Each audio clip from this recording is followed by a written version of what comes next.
Betapa mulia Tuhan telah mencipta kecantikan darah indah mempesona.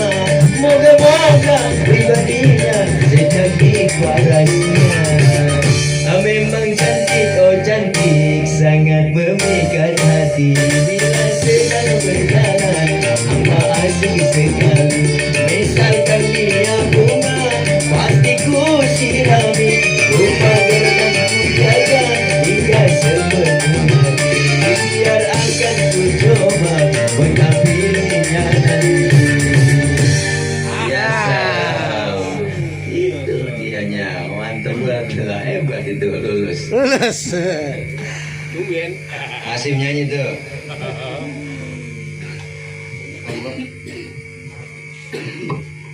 Kira aja kira.